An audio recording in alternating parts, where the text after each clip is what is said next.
At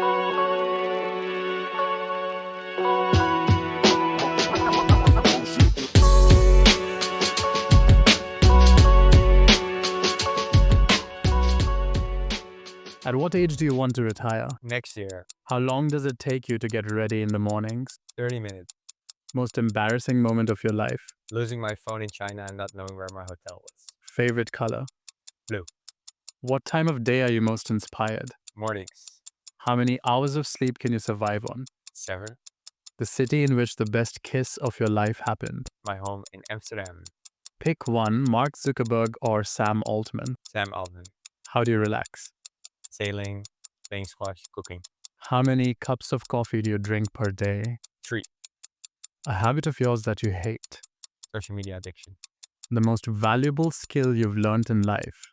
How to tell a good story. Your favorite Netflix show? Casa de Papel. Early riser or night owl? Early riser. One word description of your leadership style? Enthusiastic. Coffee or tea to kickstart your day? Coffee. Top priority in your daily schedule? Having thinking time. Ideal vacation spot for relaxation? Italian coast. Key factor for maintaining a work-life balance? Exercise. You're known for being a creative pragmatist. How does that philosophy shape your decision-making process at Veed when deciding what to build next?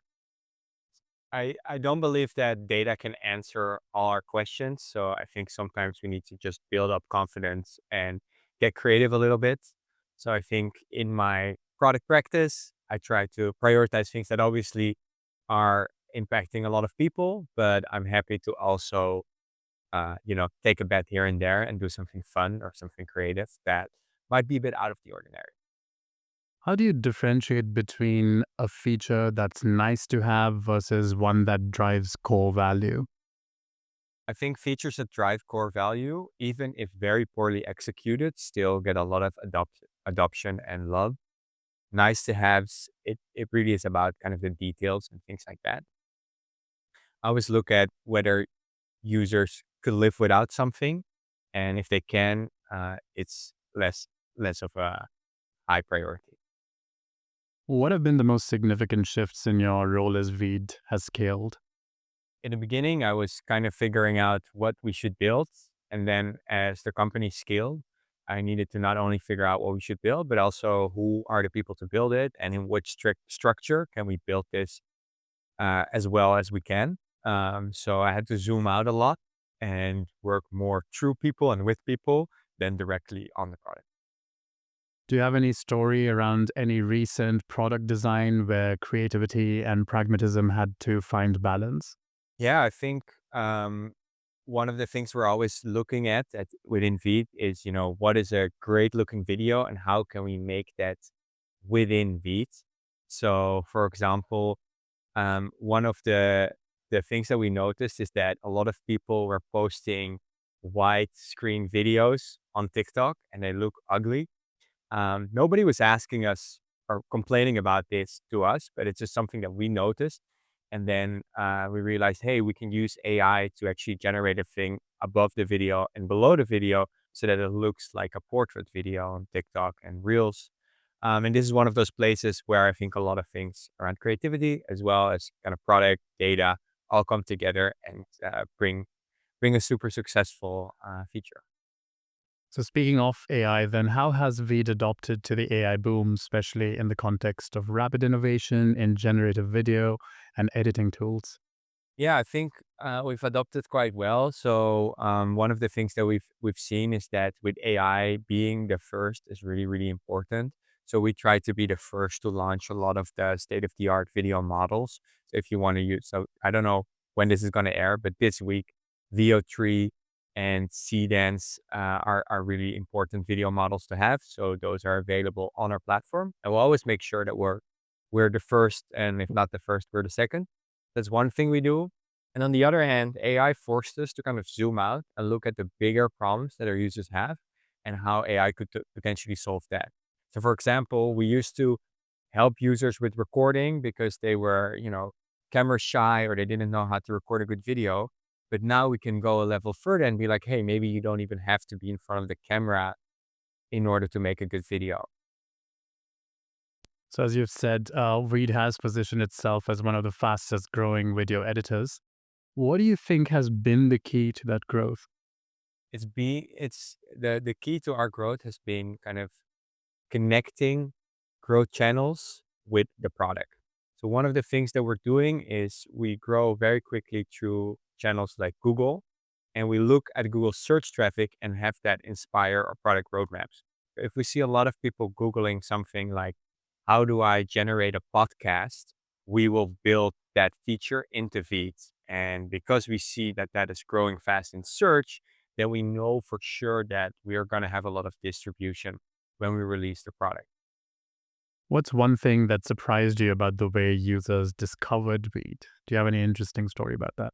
Yeah, definitely. So one thing that is very interesting is that people often find feed through Google, and they often think we just do the one thing that they Googled for. So if they come to us for how do I add a sound wave to my video, they just think we're like a one-trick pony to add sound waves to video. So a while back, we actually realized this and we added a little nav bar to the top of the product that shows you record, edit, and a couple of other things. So it kind of forces you to kind of discover the wider offering. And this little nav bar that took us a day to build has increased revenue by like double-digit numbers. I also saw Veed is on the ChatGPT store. Do you have something to say about that? Yeah, so this was like a fun project that we did as the ChatGPT store launched. We wanted to kind of experiment with building a Veed bot, and it was a huge success. I think we're almost always in the top 10 of the ChatGPT apps.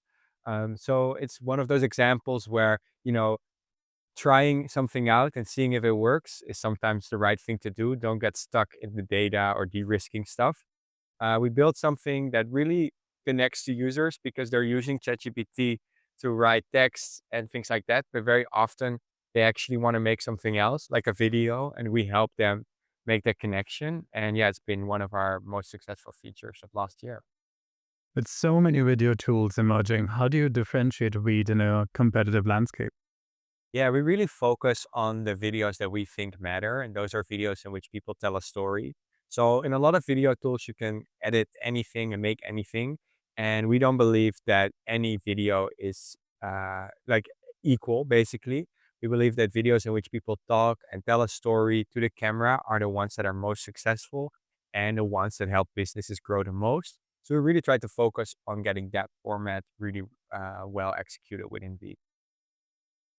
What's one feature or principle you believe sets Veed apart but isn't obvious at first glance? I think if you look at Veed, you don't know how fast we're shipping, but I think that's one of the biggest things that our users really love. They know that if they come to us, they get cutting edge stuff and that there's new stuff all the time. So I really often hear from our customers that have been using us for a while how they love that we're kind of transitioning and always adding new things that they couldn't even dream of when they started. So that's one of the things that you won't notice when you use the product once, but when you use it for a while, you'll be pleasantly surprised. And are there users that are annoyed by regular updates and they're like, oh, I was used to the old? 100%. You can't make everybody love you, unfortunately. I think as we've transitioned through AI to the AI space, there were some concerns for people that got a bit lost. We've been investing a lot in making the product more easy to use and better discovery. For example, we've added an AI agent where you can basically talk to it and it will do the edits for you. So hopefully users that got a bit confused by the amount of bells and whistles we added will come back and then still love us.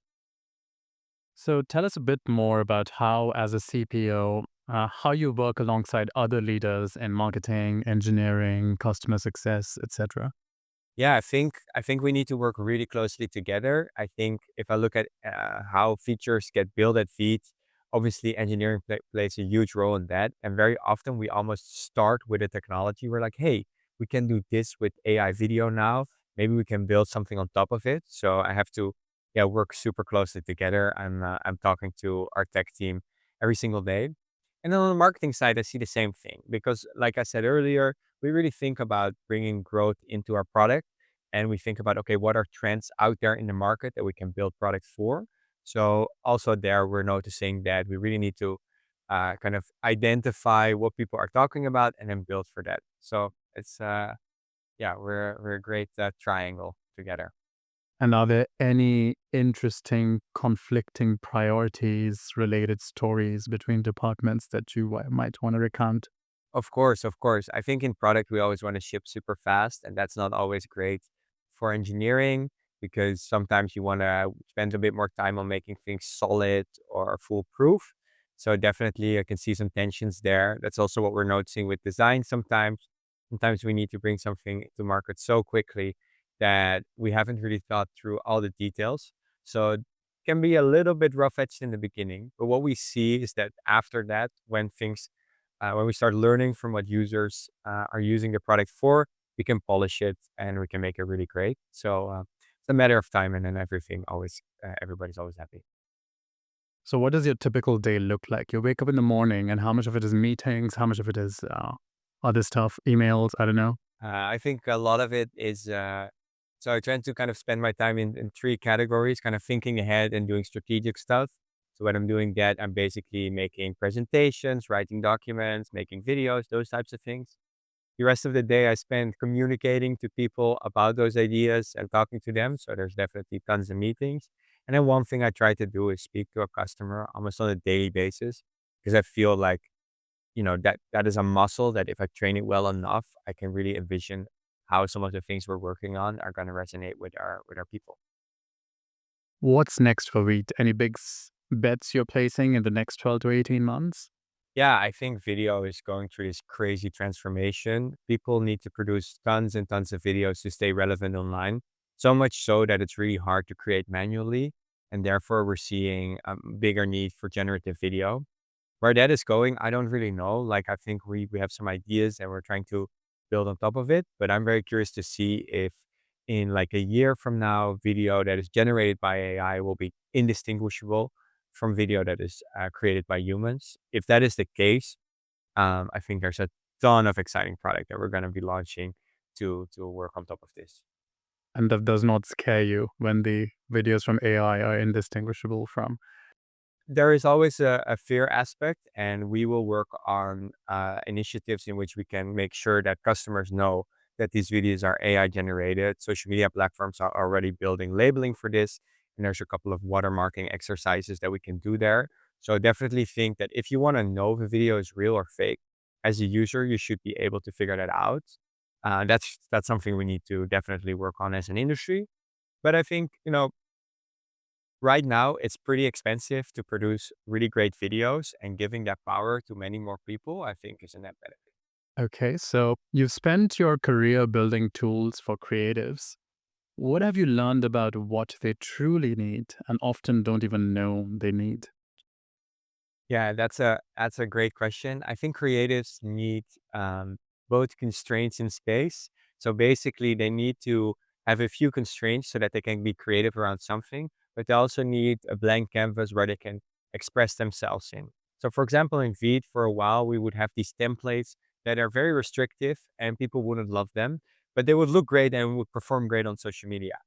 But we need to kind of give people a bit more options to pick stuff, a bit more freedom in order for them to be truly satisfied. How do you test for usability across such a broad range of creative skill levels? We do a lot of user testing. So basically, we before we ship something, we send it out to a lot of users and watch them as they use the product. We also have a panel of super users that we work with to understand, how stuff will resonate. And often we just, we take a bet. We try to ship something in our first way, and then if we see that there are usability issues, we'll iterate on top of it. My learning from this has been that people are smarter than we think, and they can pretty easily use most of the things that we ship. And I think that's also a testament to our great design team. So we did some snooping and found out that you have a side project, Cloud EMDR. What inspired you to build a tool like that for remote PTSD treatment? During COVID, I knew a therapist. Basically, my mom is a therapist, and I knew somebody that was doing EMDR therapy, which is a PTSD treatment. And both of them were complaining that they couldn't do that anymore because of the lockdown. And I know that I knew that the lockdown was gonna take a while, and I felt really shit for other people that, didn't have access to therapy. So I decided to build a tool in which people could do this remotely, and that went completely viral, after I built it, and then afterwards, yeah, I turned that into a business, and now I have tons and tons of customers, and many people, across the world are using it to, do this therapy. So, how does working on a health focused tool differ from consumer facing creative tools like Weed? It's very different. First of all, I'm not my own customer, so I don't really know what that is like, and I need to do different type of research. It's a slightly more academic, which is a really interesting, thing to learn. But the thing, that is most striking is that, the the therapy itself is the product. I'm just kind of facilitating that, and that's very different from building something like Beek. So, you've completed both the retention and growth series at Reforge.